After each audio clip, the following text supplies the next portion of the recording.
7, 13 and 6, 9 and 2, whatever it is, indicating how many of these short little sequences called short tandem repeats are at those particular sites. Okay? Here's the short tandem repeats, and here's one little allele on the chromosome that has 7 repeats, and there's another one that has 8 repeats. And again, by the use of certain chemicals, they can actually cut the segments of the DNA to get exactly where they want on those sites, put it into an instrument that is able to sequence the DNA and find out how many of these repeats are in those particular sites. I'm sure you have many more questions to be asked about that. So here's a couple of terms. A cold hit refers to a match that occurs when police upload the DNA profile. Again, there's 26 numbers that identify us. We're all broken down into 26 numbers now. And refers to a match that occurs when the police upload the DNA profile at the crime scene into a databank and find a match with one of the profiles on the databank. So they've got a crime scene databank with 26 of those paired numbers, and wham, they find exactly a match like that in the databank, and sure enough, they focus in on that individual as the prime suspect. A partial match is when the police compare a crime scene profile with a suspect's DNA profile or upload the profile into the federal DNA databank, and they find a match of the short tandem repeats in less than 26 alleles. It's called a partial match.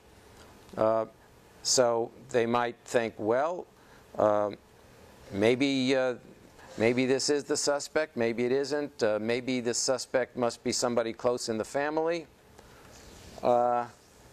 So they begin using the partial match maybe to find other suspects.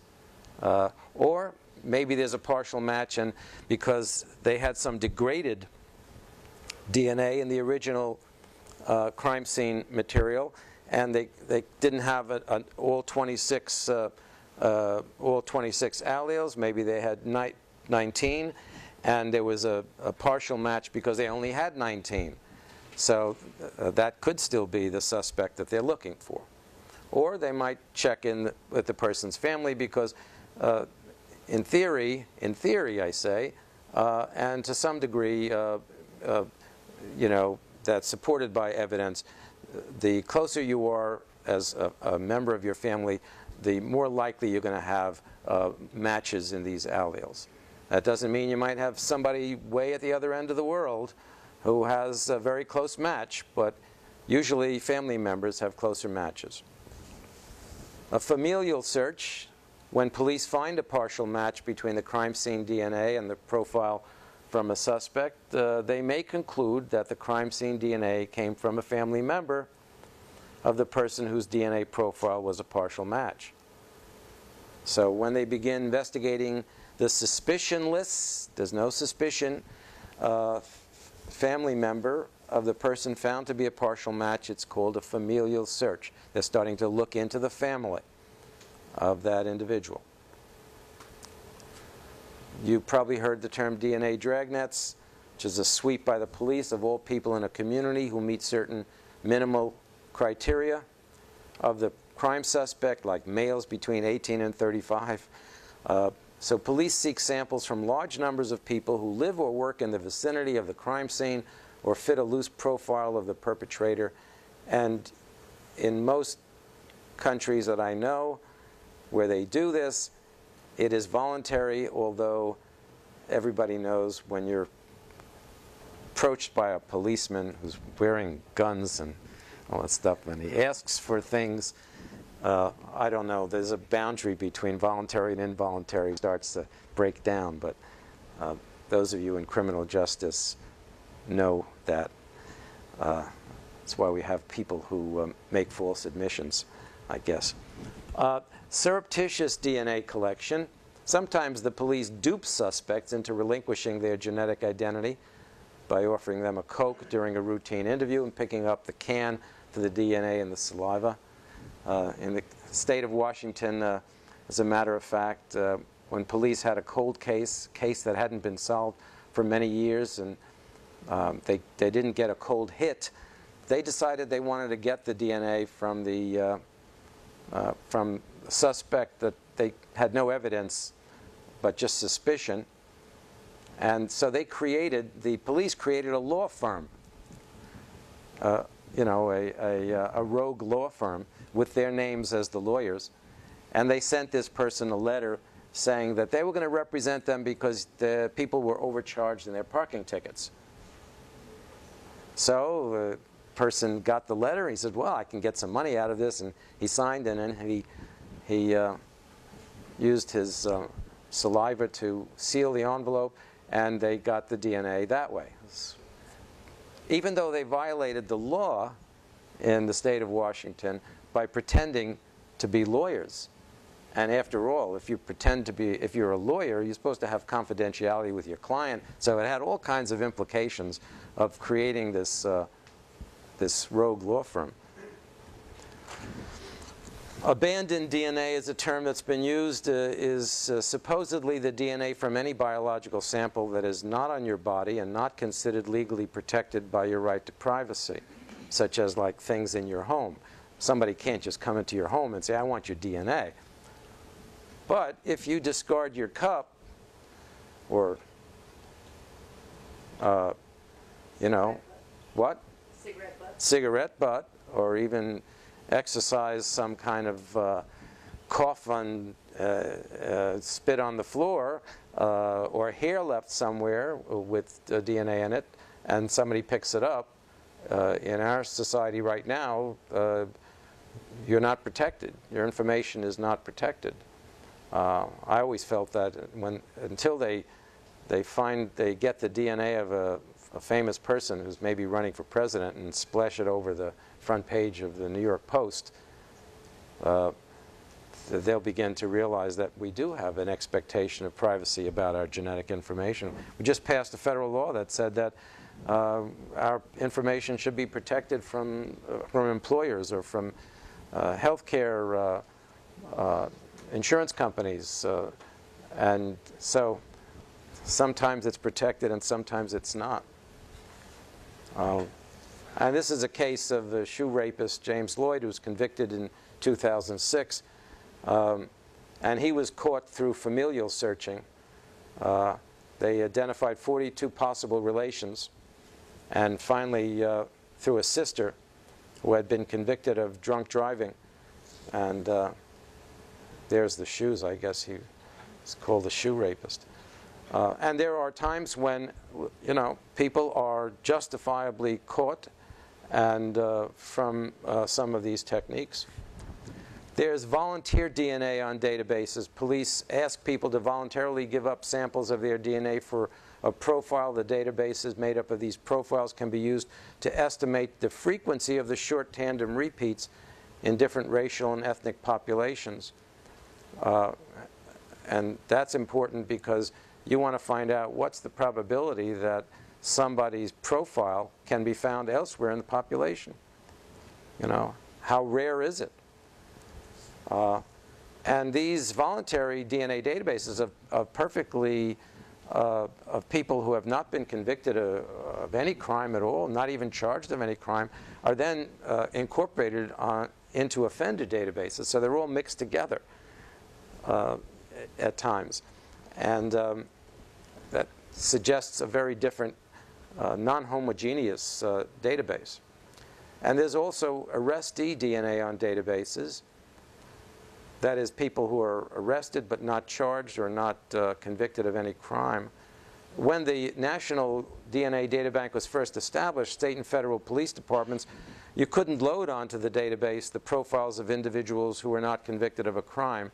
But now you can. And federal government is now collecting, you know, DNA from anyone who's stopped or who is charged with a crime or is a suspect of a crime.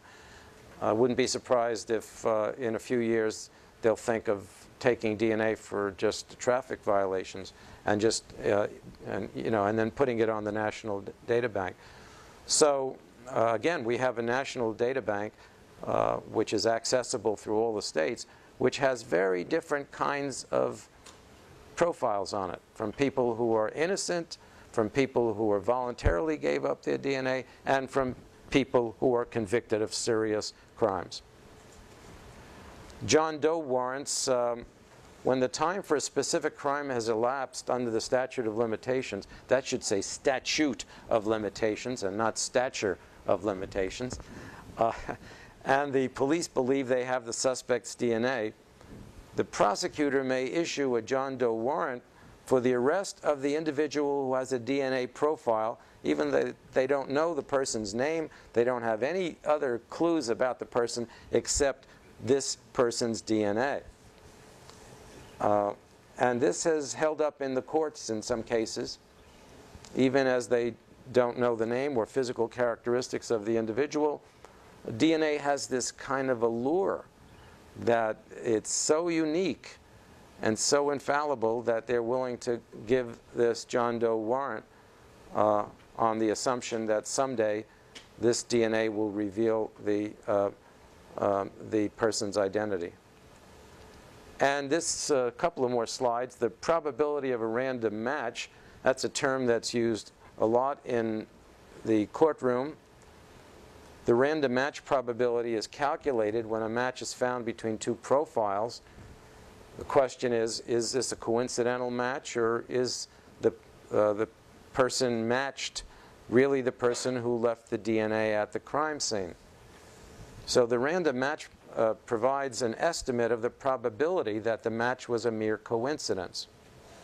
Most often it is found by multiplying the probabilities or the frequencies of those alleles, like the 11 and 7. Remember I said, what's the frequency of that 11 short tandem repeat at that particular locus in the population? Has it happened 1 every 100 times? Does it happen 1 every 50 times? 1 every 200 times?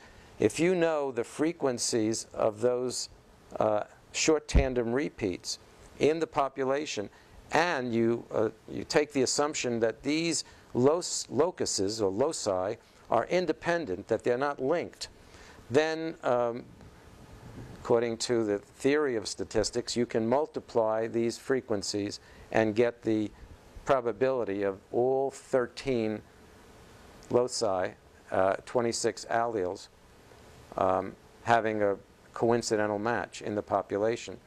And some of these numbers are astronomical, and we're going to have people talking about that issue. Finally, behavioral genetics, which was mentioned recently. I guess the ideal that some people in the criminal justice system would like to reach is finding a DNA sample at the crime scene, putting it into a machine, and coming out with a picture, right? A picture of the individual, their height, their weight, the skin color, their eye color, whether or not they tend to be shy or aggressive in public, whether they have any particular propensity toward disease, whether they have some polymorphisms, some mutations in their DNA that might suggest some allergies or immuno diseases or whatever. This is sort of the ideal. So behavioral genetics is precisely this idea of going from the genetics to the phenotype, and of course race is a factor in this, and hair color, eye color, mental disposition, etc. So that's it. Those are just the real rudimentary, simple, first basic terms, and there'll be many more during these discussions, I'm sure. So unless there's any questions, I know the experts in the room are probably all kinds of complexity about every definition that was put on there, but that's when you get on the podium, you can correct any mistakes or any imprecisions that you saw.